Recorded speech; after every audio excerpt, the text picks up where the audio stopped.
ଅସ୍ଥିକୁ ଉତାରିଦେଲି।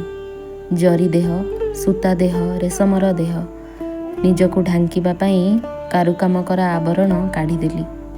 ମୋର ଅସହାୟ ନିରାଭରଣତା କଲି ତମକୁ ଅର୍ପଣ। ତମେ ଗଢ଼ିଥିବା ଘୋର ଅନ୍ଧାରରେ ସେଠି ମୁଁ ସିନା ପାରିନି ଦେଖି ମୋ ଅତୀତ କାଳ। ଅଭ୍ୟାସବଶତଃ ସିନା ଢାଙ୍କି ଦିଏ ମୋର ଲଜ୍ଜାରୁଣ ଶୂନ୍ୟତାର ସବୁ ସନ୍ଧିସ୍ଥଳ। ମୁଁ ଜାଣିଛି ମୋ ହାତରେ ଜୋର ନାହିଁ। ମୁଁ ଜାଣିଛି ମୋ ହାତରେ ଜୋର ନାହିଁ। ନାହିଁ ଲେଶ ମାତ୍ର ଦମ୍ଭ ମୋ ମନରେ। ମୁଁ ଜାଣିଛି ତମେ ଆସ ଦକ୍ଷିଣା ପବନ ପରି ପହଞ୍ଚିଥିବା ଆଗୁ ନିକାଞ୍ଚନ ପରମାୟୁ ଶୀର୍ଷି ହୁଏ କେଉଁଠାରେ।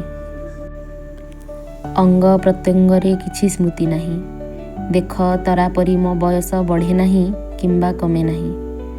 ତମେ ଆଜି ଆସ କିମ୍ବା ଆସ କଳ୍ପ କଳ୍ପାନ୍ତର ପରେ, ତମ ଲାଗି ମୋ ରୋମାଞ୍ଚ ଚିରକାଳ ସ୍ଥାୟୀ।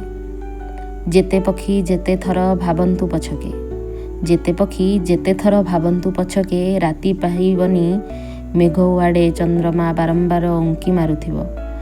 ବାରମ୍ବାର ମୋ ଆତ୍ମାର ସମ୍ଭ୍ରମ ନଥିବା ଯାମିନୀର ଆଦି ଅନ୍ତ କ୍ଷୟ ବୃଦ୍ଧି ନଥିବା ସର୍ବଦା ପ୍ରଥମ ପ୍ରହରଠାକୁ ଫେରି ଯାଉଥିବ।